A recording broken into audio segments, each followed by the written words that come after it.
मते नमः दोस्तों, मेरा नाम है अशोक कुमार और आज के बाद मेरे इस यूट्यूब चैनल पर जो भी वीडियो अपलोड होंगी वो एक रियल इंसिडेंट पर आधारित होंगी। ऐसा रियल इंसिडेंट जो कि खुद मेरे साथ एक्सपीरियंस की गई हो या आप लोगों के द्वारा बताई गई कहानियों को मैं अपने इस यूट्यूब चैनल पर बताता हूँ। सो गाइस, आज का जो इंसिडेंट है वो हमें शेयर किया अमन ने।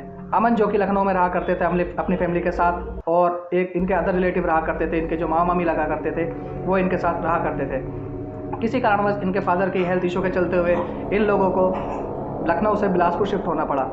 जब ये लोग लखनऊ से बिलासपुर शिफ्ट होते हैं तो ये लोग अपने एक अदर रिलेटिव से बात करते हैं जो कि अमन के पापा को जो एक जॉब और एक कमरा प्रोवाइड कराने वाले थे।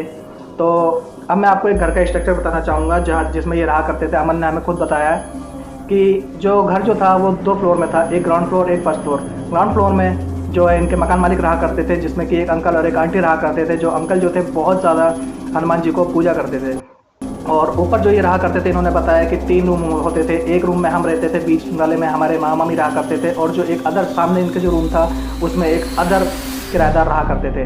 जो अदर किराएदार थे उन्होंने एक ही महीने में उस घर को खाली कर दिया।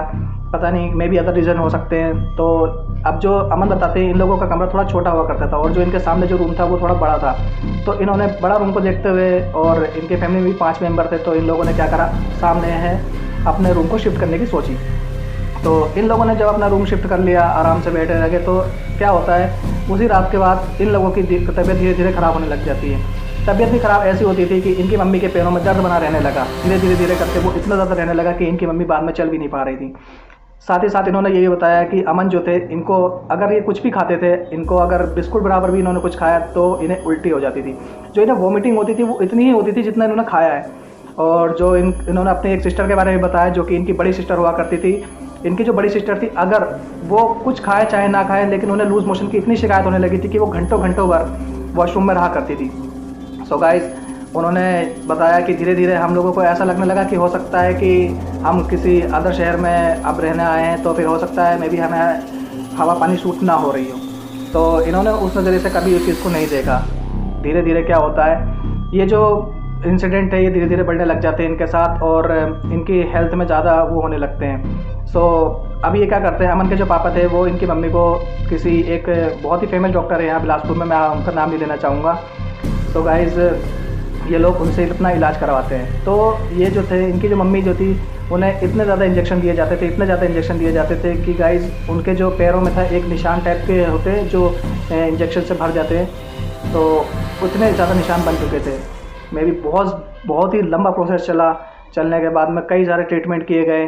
जो इनके जो पैरों में जो दर्द था, बताती थी इनकी मम्मी की उनसे चला भी नहीं जा रहा था। गाइस, जो डॉक्टर जो था उन्होंने ये तक बता दिया था कि भाई हमारे यहाँ ऐसा कोई बंदा नहीं आया जिसका ट्रीटमेंट इतना लंबा चला हो और उसके बाद भी वो ठीक ना हो रहा हो। सो गाइस, ये चीज़ें हम सब लोगों के ऊपर से जा रही थी। उन्होंने ये बताया, तो अमन जी जो थे उन्होंने बताया कि जो उनके जो रिलेटिव थे जिन्होंने लखनऊ से उनको सीधा बिलासपुर बुलाया था, तो उनके ऊपर कोई एक सिद्धि प्राप्त थी, जो क्या कहते हैं, माता वगैरह आती थी। अब ये चीज़ वो रिलेट कर पा रहे होंगे जो यहाँ पे उत्तराखंड से हैं, क्योंकि उत्तराखंड में ज़्यादातर लोगों को पता है कि भाई उनके घर के किसी न किसी एक सदस्य पे कोई ना कोई ऐसी सिद्धि प्राप्त होती है जिनकी वजह से उनके ऊपर माता या कोई और भगवान आते हैं। तो सबसे पहले मैं प्रणाम करना चाहूँगा उनको और नमन करना चाहूँगा, आप भी उन्हें नमन कर सकते हैं। सो गाइस, क्या होता है, वो आते हैं और वो जब अपना पूजा पाठ वगैरह जो भी यज्ञ वगैरह करते हैं, उसके बाद वो उन्हें एक विभूति वगैरह लगा देते हैं, जिसके बाद उन लोगों को एकदम रिलैक्सेशन मिल जाता है। पता नहीं गाइस, अमन ने बताया, खुद मुझे ऐसा रिलैक्सेशन मिलता था कि मैं जैसे ही वो मुझे विभूति वगैरह लगाते थे तो 1 सेकंड के लिए मेरे जो था वॉमिटिंग वगैरह वो सब रुक जाती थी। तो गाइस, उन्होंने ये भी शेयर करा, जब वो आते थे मामी तो वो हमें विभूति वगैरह लगा के बता देती थी।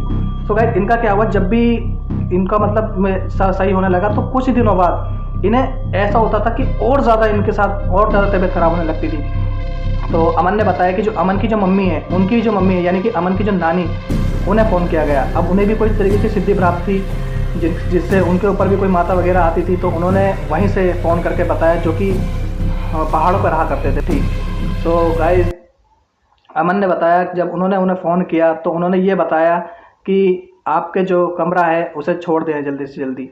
एक उनकी मम्मी ने एक रीज़न पूछा कि क्या रीज़न हो सकता है जिसकी वजह से हमें कमरा खाली करना चाहिए। तो उन्होंने बताया कि उस जो कमरा जो आप जहाँ पे रह रहे हो इस टाइम पे, उसमें एक लड़की जल के मर चुकी है। गाइज ये सब सुनने के बाद इतना शॉक्ड हुए वो लोग जितना कि आप इस समय हो रहे हैं शॉक। सो गाइज उन्होंने क्या करा, 3 ही दिन में कमरा जल्दी से जल्दी खाली करा और खाली करने के बाद वो आ गए अदर उसमें।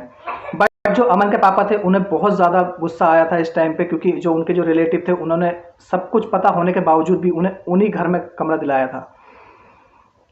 गाइस मैं बस इतना कहना चाहूँगा, अगर आप कोई भी ऐसा रूम वगैरह ले रहे हैं सो गाइस तो आप ध्यान रखें कि ऐसा ना हो कि भाई आप उसका बैकग्राउंड चेक कर लें घर का। हो सकता है कि मे बी आपके रिलेटिव वगैरह या फिर कोई भी ऐसा बंदा हो जो आपको दिलाए, बट उसके बैकग्राउंड के बारे में आपको ना बताए, तो आप खुद पता कर सकते हैं उसके बैकग्राउंड के बारे में। तो गाइज ऐसा होता है। फिर आगे इनके जो मामा मामी थे वो वहीं रहने लगते हैं, बट जो इनकी मम्मी थी वो आ जाती हैं। तो एक रात क्या होता है, एक रात जब ये इनकी मामी लेटी होती हैं तो इनको दिखता है कि पंखा अचानक चलते चलते रुक गया। अब मे बी हो सकता है कि अदर इशू, बट लाइट चल रही थी, लाइट जल रही थी और पंखा रुक गया था।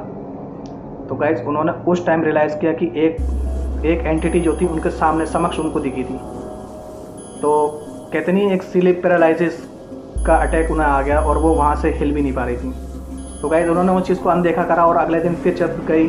तो चलने के बाद उनको ऐसा लगा कि हो सकता है शायद ऐसी बात हुई हो। तो अगले दिन जब वो जा रही थी, रात के कम से कम 1-1:30 बजा हो, जब वो बाहर निकली तो उनको ऐसा दिखा कि हैंडपम्प जो है, हैंड पाइप जो होता है वो अपने आप ही चलने लगा।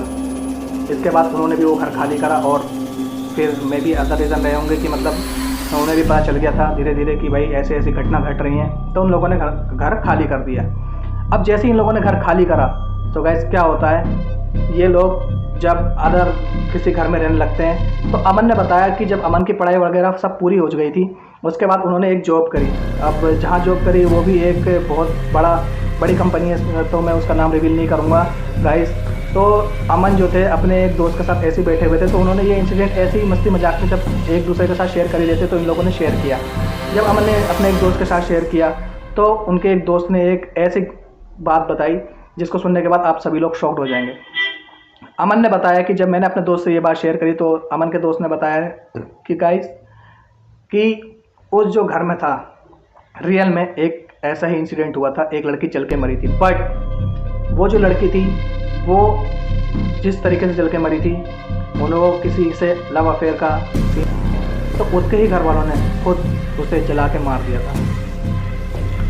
तो गाइज मैं आखिर में बस यही कहना चाहूँगा कि अगर आप कोई भी घर, कोई भी रेंट, कोई भी अपार्टमेंट ले रहे हैं तो गाइज प्लीज़ उसका बैकग्राउंड चेक करिए। और आखिर में मैं यही कहना चाहूँगा, अगर आपके पास भी कोई ऐसा ही एक रियल इंसिडेंट हो तो हमसे शेयर ज़रूर करें।